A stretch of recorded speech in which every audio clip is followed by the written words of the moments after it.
ስልክ ደውላ ነግራው ነበረ። ሆኖም እንግዲህ እሷ ትምህርቴን ተምሬ ቶሎ መልሳለሁ ያለችው ጽጌረዳ ከትምህርት በር ስትደርስ ግን ወዲያውኑ ተከልክላለች ማለት ነው። ይህ የሆነበት ምክንያት ደግሞ ሆለኛው ነብዩ መታወቂያዋን ስለሰረቃት ነበረ። በዚህ ምክንያት ከትምህርቷ ተስተጓጉላም እያለቀሰች ወደ ቤት በምትመለስበት ሰዓት ከመኮንን ጋር ትገናኛለች። መኮንን ለጽጌረዳ ያስብላታል፣ ያዝንላታል። የምትሆነውን ሁሉ እያሰበም ከልቡ ይተክዛል። እናም ዛሬ በመታወቂያ ምክንያት እያለቀሰች ያለችበትን ሁኔታ እንድትነግረውም ይጠይቃታል። እሷም አይዲዋ መንገድ ላይ እንደወደቀ ነበረ የምታስታውሰው። ይሁን እንጂ ከዛ በፊት ነብዩ ለመኮንን ይች ልጅ ቁም ስቅሏን ነው የማወጣው፣ እዚህ ቤት በፍጹም አትቀጥላትም እያለ እልህ እንደተጋባና በተለይ ጽጌረዳ ስለናቀችውና በጥፊ ስለደበደበ የበቀል ጥጉን ሊወጣባት እንደፈለገም ያውቅ ነበረ። እናም መኮንን ወደ ኋላ መለስ ብሎ እባክህን እያለ ሲለምን የነበረውን ማስታወስ ይጀምራል። እሺ አታልቅሽ፣ ሁሉም ነገር ይስተካከላል፣ መታወቂያሽም ይገኛል፣ እዚህ መንገድ ላይ እንዳልጣልሹ ደግሞ እርግጠኛ ነኝ በማለት ጽጌረዳን እያበረታታትና ካለችበት ጭንቀት እንድትወጣም እያግዛት ነበር። በትምህርቷም በጉብዝናም የምትቀናባት ሄቨንም እንደዚሁ ዛሬ የተሰጡትን አሳይመንት በመቀየር እሷ የሰራችውን 0 በ0 እንዲሆን አድርጋባታለች ማለት ነው። አሳይመንት ውጤት ከፈተናዎች ጋር ተደምሮ የሚሰጥ በመሆኑ ምናልባትም እንዳልወድቅ እባክሽን እማዬ ጸልይልኝ፣ ዛሬ ፈተና ሰዓቴ ነው በማለት እናቷም ራሱ እንድትጸልይላት ጠይቃት ነበረ። እናቷ ዞር በይልኝ እባክሽ፣ እንዴት ለፈተና ትፈሪያለሽ? ያው እየተማርሽውን ነው የምትፈተኙ፣ በደንብ አንብቢና ለፈተናሽ ዝግጁ ሁኚ ስትል ተቆጥታታለች። ይሁን እንጂ እስኪወጣ ድረስ አልጠበቀችም ነበረ። ልጅ ጽጌረዳ አእምሯን ክፈትላት እባክህን አምላኬ እያለች ስትጸልይ የነበረው። ይህንን የተመለከተችው ጽጌረዳ እማዬ ለካ በዚህ ላይ ካጨክኝብኝም ትወጅኛለሽ ማለት ነው አለቻት። ጽጌረዳ ከእቅዷ ለመድረስ እንዲደፋ ቀና ብትልም ፈተናዎች ግን እንደፈለጉ ሊያስራምዷት አልቻሉም። በተለይ ደግሞ የፍቅርታ ተንኮል ይህ ነው አይባልም። በሚያሳዝን ሁኔታ በሰርጉም ዛሬ እናቷ ተስማምቻለሁ ብላታለች። ታዲያ ከአቶ መስፍኔ ጋር ለመዳር ደፋ ቀና እያለች አለችው። ግን አቶ መስፍኔ ለህይወታቸውም አስጊ ደረጃ ላይ ደርሰዋል። ሰላም የጽጌረዳ ድራማ ተከታታዮች እንደምን አላችሁ? ብያላችሁበት በአለም ዳርቻ ሰላማችሁ ይብዛ እያልኩኝ በዚህ ድራማ ክፍል የምንመለከተው በተለይ ስቃይ የበዛበት የጽጌረዳ ህይወትን ይሆናል። ጽጌረዳ እንግዲህ ከድህነቷ ባለፈ በዙሪያዋ ያሉ የምትፈልገው ደረጃ ላይ እንዳትደርስ እንቅፋት እየሆኑ አሰቃይተዋታል ማለት ነው።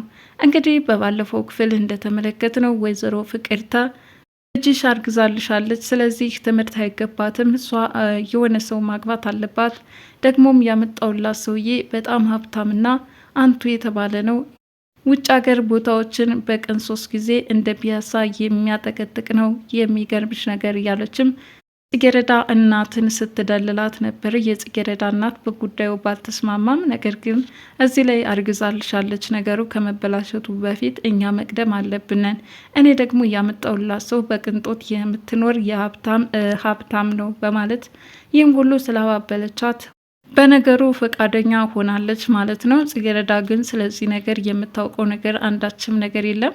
ሆኖም እናቷ ይልቁንስ ይቅርታ እንድታደርግላትና አሁን ካለችበት ሁኔታ ተመልሳ ልጄ እንድትላት ትፈልጋለች። እማዬ የባክሽን ይቅር በይኝ፣ እኔ ምንም ያጠፋሁት ነገር የለም፣ አንቺ እንደተረዳሽው አይደለም ስትል ጠይቃታለች ማለት ነው። ሹፌሩም እንግዲህ በጣም አሳስቦት ነበር የጽጌረዳ ነገር። የመንገዱ ይፈልጋታል። ጽጌረዳ ደግሞ ስሜታዊ ሆና ለምንድን ነው እናንተ የራሳችሁን ስሜት የምትጠብቁት? እኔ ግን ማንም እየተረዳኝ አይደለም፣ ሁሉም ነገር ስልችት ብሎኛል ትላለች። ይህ የሆነበት ደግሞ በጣም የተማረረችበትና የተከዘችበት ዋነኛ ምክንያት ከቦርሳዋ የተሰጡትን አሳይመንት በመቀየር ሄቨን ትምህርት ቤት በመውሰድ አሳይመንቱን ጥሩ እንደሰራችበትና ጽጌረዳ ደግሞ ከአሳይመንቱ ላይ 0 እንዲሆን ያደረገችባት። እንግዲህ ውጤት በተቀያየረ መልኩ ዛሬ የጽጌረዳን አእምሮ በሚነካ መልኩ ጎድታታለች ማለት ነው። ሄቨንም ወዳጅ በመምሰል ከጽጌረዳ ጋር ልትቀርባት ትፈልጋለች። በመጀመሪያም አሳይመንቷን ከቦርሳዋ ስታወጣ ደርሳባት ነበረ። ይሁን እንጂ ከሷ የምትፈልገው ሌላ ነገር እንደሆነ ነው ስታባብላት የነበረው።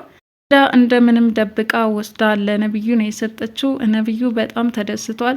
አየህ አይደል የኔ ወዳጅነት፣ የኔ ጓደኝነት፣ ሁሉንም ነገር ማድረግ እችላለሁኝ። ይኸው ዛሬ በሚገባ አሳይመንቱን ቀምቻት መጣሁኝ። አሁን እንግዲህ የሷ ውጤት በ0 የተባዛ ይሆናል። እኛ ደግሞ ይህንን በማሳረም ጥሩ ውጤት እናመጣለን በማለትም እንግዲህ ያንን አሳይመንት በመቀየር በጣም ነው ያናደደቻት። የጽጌረዳ አሳይመንትም 0 በ0 ሆኖባት በጣም ተናዳለች። ከመቼውም ጊዜ በላይ ያው በችኮላ ይሁን እንጂ ትምህርቷ ላይ ያላት አቀራረብ በጣም ጎበዝ ተማሪም ከመሆኗ የተነሳ እናም ዛሬ ላይ ግን 0 በ0 ሆንኩ እያለች ለመኮንን ስታስረዳው ነበረ። መኮንንም ታዲያ ምናልባትም አንዳንድ የተሳሳትሻቸው ነገሮች ሊኖሩ ይችላሉ፣ እናም እነዛን ነገሮች አስተውለሽ አይተሻቸዋል ወይ በማለት ጠይቋታል። እሷም አዎ እንደዚህ አይነት ስህተት በህይወቴ ገጥሞኝ አያውቅም፣ ዛሬ ግን የተለየ ነው በማለትም በመጣባት ውጤት በጣም ተናዳለች። ከሹፌሩ ጋርም በመገናኘት ዛሬ የሆድ ብሶቷን አጋርተዋለች ማለት ነው። እናቴ ሰው ቤት ተቀጥራ ነው የምታስተምረኝ፣ እናም የእሷ እኔ ማስተማር በቂ ስላልሆነልኝ የግድ መስራት ነበረብኝና አሁን ሰው ቤት በትርፍ ሰዓት እየሰራው ነው በማለት ነግረዋለች። በፊት እንግዲህ በጣም ተናዳና ተበሳጭታ እሱ ጽጌረዳ እያለ ሊቀርባት ሲፈልግ እናንተ እነማን ናችሁ? አንተም ቢሆን የምትቀርበኝ ልትጎዳኝ ነው፣ ሁላችሁም የምታዳምጡት የራሳችሁን ስሜት እንጂ እኔን የሚረዳኝ የለም በማለት በሚያሳዝን ሁኔታ እንባ እየታጠበች ነበር የቀረበችው። የጽጌረዳ ፊት በእንባ ሲታጠብ የተመለከተው ሹፌርም ታዲያ እኔ አለውልሽ፣ ሁሉ ነገር ከአንደበትሽ አውጥተሽ ባትናገሪ የሚናገሩ አይኖች አሉ፣ ፋሽ አይገባም፣ እኔም ከጎንሽ አለው በማለት ወደሆነ ቦታ ወስዷትም ነበረ። በዛን ሰዓት እንግዲህ ብዙ ነገሮች አጫውቷታል፣ ታግሳ ማለፍ እንዳለባት። ታዲያ ከሰዓት ያለውን ጊዜዋን ከሱ ጋር እንድታሳልፍ ቢጠይቃትም አሁንም በተመላላሽነት የምሰራበት የጽዳት ስራ አለኝ፣ ወደዛ መመለስ አለብኝ በማለት እየሮጠችም ወደ አቶ መስፍኔ ቤት ነው ያመራችው። አቶ መስፍኔ ምግብ ውሃ አቅርባላቸው ምግቡን በስነስርዓት መመገብ አላስቻላቸውም። ምክንያቱም ህመሙ እያቃታቸው መጥቷል ማለት ነው። ያቀረበችላቸውን ምግብ በደንብ ሲመገቡ ያላየቻቸው ጽጌረዳ አሁንም ወደ ትምህርት ገበታዋ በምትመለስበት ሰዓት ለነብዩ ምንም እንኳን ወዳጇ ባይሆንም ክፋቱና ተንኮሉ እንዳለ ሆኖ ቂምና በቀሉን መወጣት አልፈለገችም። አመመ ሰው ነው እየተጎዳ ያለው፣ መድረስ ለሚገባት ነገር ፈጥና መድረስ ትፈልጋለች እና ከነብዩ ይልቅ እሷ ታስብለት ነበር ለአቶ መስፍኔ። እናም ወዲያውኑ ስልክ በመደወል እባክህ ነብዩ አሁኑኑ ድረስለት፣ ምክንያቱም መስፍኔ እየተዳከመ አይቼዋለሁኝ፣ ቅድም ያቀረብኩለትን ምግብ በስነ ስርዓት መመገብ አላስቻለውም በማለት ለነብዩ ነግረዋለች ማለት ነው። ነብዩ ታዲያ የሰራውን ሰርቶ አሁን የልብ ልብ ተሰምቶታል። እሱም እንግዲህ ከትምህርት ገበታዋ እናፈናቅላታለን በማለት ከሄቨን ጋር በተመካከሩት መሰረት አይዲዋን ሰርቋታል ማለት ነው። ሆኖም እንግዲህ አይዲዋ እንደተሰረቀ ጽጌረዳ እንደተለመደው ወደ ትምህርት ቤቷ ሄዳለች። የመፈተኛ ሰዓቷም ደርሷል።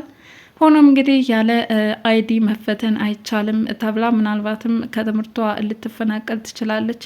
እንግዲህ በዛሬው በር ላይ እንኳን መግባት ተስኗት እንድትመለስ ተደርጋለች ማለት ነው። ታዲያ መንገድ ላይ እያለቀሰችም ሳለ ሲከታተላት የነበረው መኮንን ምን ሆነች ነው? ምንድነው የተፈጠረው? እስኪ ንገሪኝ ሲልም ጠይቋታል። እሷም እንግዲህ መታወቂያዋን መንገድ ላይ እንደጣለችው ነው የምታስታውሰው። በጭራሽ መንገድ ላይ ወድቅም፣ ቀስ ብለን ተረጋግተን እንፈልገዋለን በማለት ነብዩ ምን ሲያደርግ እንደነበረ ምን ሲላት እንደነበረም እያስታወሰ መኮንን ነብዩ ሊወስደው እንደሚችል ጠርጥሯል ማለት ነው። ይሄ በጣም የሚገርም ነው። ምስኪኗ ጽጌረዳም ለነብዩ ቶሎ ለአባት ድረስለት፣ በጣም እያመመው እየደከመው አይቼዋለሁ እንዳለችውና ወዲያውኑም እንደሰማ እየሮጠ ሲሄድ አቶ መስፍኔም ተዝለፍልፎ ከመኝታ ክፍላቸው ወድቀው ነው ያገኛቸው። አባቴ እባክህን ተነስ፣ ምንድነው የገጠመ? ኧረ ጽጌረዳ ሬሳ ያለሽ ድረሱልኝ እያለ ሲለፈልፍ ነበረ። በዚህን ሰዓት ማን ሊደርስለት ይችል ይሆን? ነብዩ አሁንም ተከሳሽ የሚያደርገው ጽጌረዳን ነው። ምክንያቱም ምግብ አቅርቤለታለሁ፣ መገበው አይደለም፣ ውሃም ሲጠጣ አላየሁትም፣ ስለዚህ ቶሎ ድረስለት እንዳለችው ሁሉ የሆነ ነገር ቀመመች ሰጥቷል ማለት ነው፣ ከምግብ ጋር መርዘሻል ማለት ነው እያለም እሷን ሊከሳት ይችላል። ምናልባትም አቶ መስፍኔ እንደተባለው ምግቡን ከተመገቡ በኋላ ሰውነታቸው የተዝለፈለፈው እስካሁኑ እንደሚሰራው ተንኮል ሁሉ ምግቡን ሊመርዘው ይችላል ማለት ነው። ነብዩ መቼም አስበው የተዘጋ ነው። ምክንያቱም ከዚህ በፊትም አባቴን ይጎዳል ብሎ ሳያስብ እሱ የሚጠላውንና መድኃኒቱ የሚከለክለውን ነገር በላዩ ላይ እየነሰነሰ እንዲመገብ ያደርገው ነበረ። አሁንም በተመሳሳይ መንገድ ጽጌረዳን ተጠያቂ ለማድረግ ምናልባትም ምግቡን ሊመርዘው ይችላል ማለት ነው። መቼም እንደ ነብዩ አይነት ልጅ ከመውለድ አይወለድ ቢቀር እንደተባለው ሁሉ ነብዩ አባቱን የሚያስጠቃ ነው እንጂ ጭራሽ ደግሞ ሊታደገው ወይም ደግሞ እንደ አባቴ ነው ብሎ የሚያስብ ፍጥረት አይደለም። ነብዩ ተንኮለኛ፣ በተለይ ድሃዋ ምስኪኗ ጽጌረዳን ለመጣል ብዙ ነገር ያደርጋል። አሁንም ጽጌረዳ ነጻ ትወጣለች ብዬ አስባለሁ። ታወቂዋና እንዲሁም እየተሰረቀ እየተጨረበረባት ያለው ውጤቷም ይስተካከልላታል። እሷ ግን ሱፐርቫይዘሩ ተናዶብኝ ይሆን እንዴ ይህንን ውጤት ቀይሮት ይሆን እንዴ እያለች እሱን እየተጠራጠረች ነው።